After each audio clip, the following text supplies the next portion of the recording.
there! In today's video, we're talking all about how do you break into a new career when you have no prior experience and without having to go back to school and accumulate a bunch more debt. So I'm going to be teaching you the organic networking framework, a way to break into any new career and get paid better than you might feel like you're otherwise qualified for, okay? So with that, let's hit it.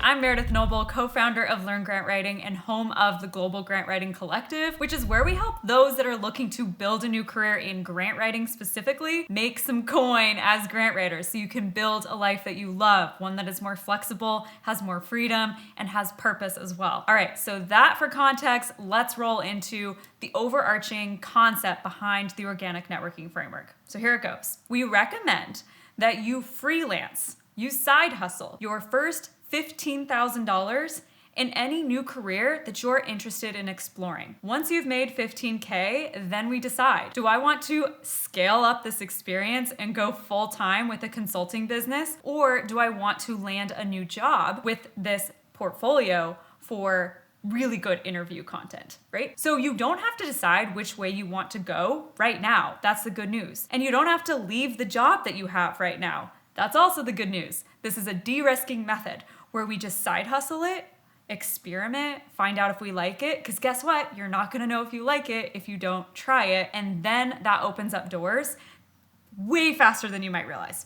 Okay, so let's break it down, the 5-step process behind the organic networking framework. The organic networking framework is an intro-friendly method for creating opportunities for yourself that are endless. Step 1, create your outreach contact list. So what I mean by this is anyone that interests you, anyone that you thought, I would love to know about that industry, or I'd love to have a conversation with this person. And don't limit yourself. You wanna talk to the CEO, you wanna talk to that executive director, go for it. So we're building out our contact list. I want at least 20 people in a spreadsheet, all named, so that then we can reach out to them. Now I'm going to send a very short email. For instance, hey there, Barbara. I'm thinking about getting into grant writing. And so I was curious what your take is on the opportunity for grant writers in this industry. Do you have time for a 20-minute informational interview next week? Really simple, really short.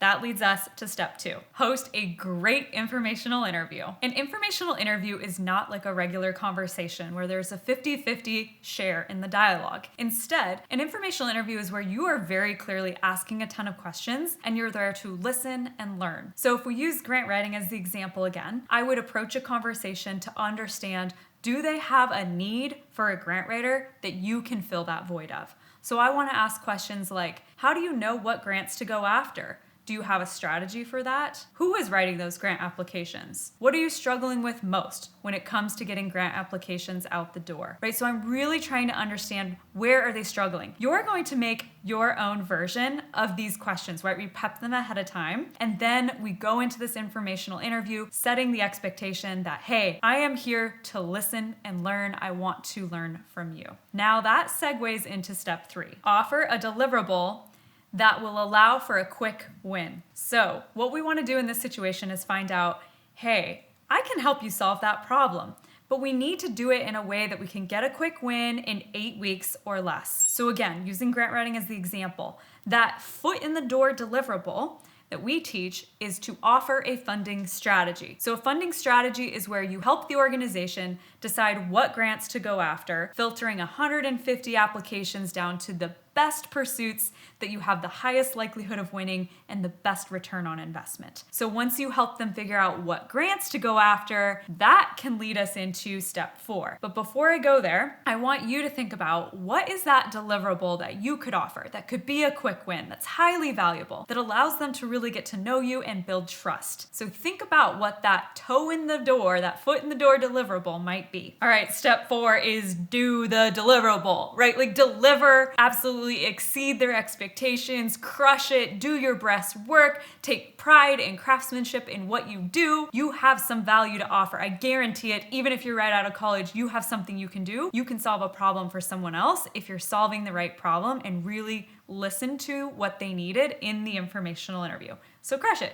do a great job. And if you're a grant writer, this means you're going to produce a beautiful funding strategy. Once you have done that work, we're now coming to them for the final meeting where you're going to present your work. And this is where you have teed yourself up for amending the contract. Step 5. You're now coming into the meeting where you're presenting your final deliverable and you're asking, all right, these are my recommended next steps. I can help you implement this deliverable, implement this funding strategy. So with that as an example, that means, hey, here's the 6 grants I recommend. I can now amend my contract, step 5, and help you write those applications. So if we charge, let's say $3,000 for a funding strategy, not a super expensive project, but something to get your relationship going, deliver an amazing deliverable, then implementing 6 grants from that, now we're looking at a 18 to 30, 40, 50,000, maybe even more, $100,000 contract, all because you had something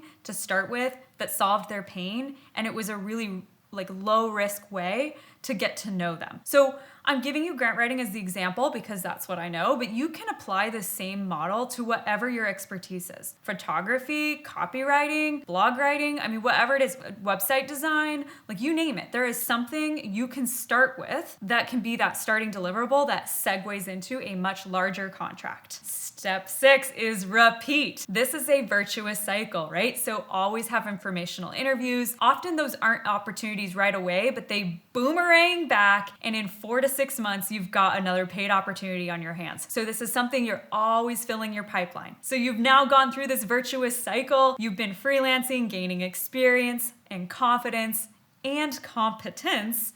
Now what? You've made 15K and you can decide, do I want to actually scale this up and build a full-on consulting business and leave my job, my 9 to 5? Or do I want to use this to get a promotion or land an entirely new job? And I'm going to give you an example of 2 different ways that can pan out. So let's say you decide, okay, I want to go the route of starting a consulting business. So the best one I can share just right off the top of my head is Jess Stack. She's a grant writer in Hawaii. She was a teacher. She is a mother of 2 kids. And when COVID hit, she could not be a parent at home with 2 little kids and be a teacher. So she left the workforce, still needed to bring in income for her family. And so she started grant writing. Right? She started to do this where she did funding strategies that led to grant applications. In her first year, with 0 grant writing experience, she made 50K in revenue. And she was working with decently small nonprofits that did not have big budgets, okay? Year 2, she hit the 100K mark. Actually, today is her exact 2-year anniversary because we just had a coaching call and she shared that in the program within the Global Grant Writing Collective. And it just goes to show amazing things can happen for you beyond your wildest dreams if you learn a methodology, a pattern that you can follow, right? So that's the route of freelancing, no expectations where it could go, to boom, you've built a whole new life that's beyond your wildest dreams. Let's look at path 2. You've decided, I want to go land a new career. Let's take Julia Grace, for example. Julia Grace was a journalist, stellar writer, making absolutely no money as a journalist, recognizing that she was not going to build the life she wanted on a $24,000 a year salary, right? So she decides to become a grant writer. She also does a funding strategy for only $900, charge more than that, right? But that was her foot in the door. She then recommended how to get this bike pump park paid for. It was about $500,000 in grants.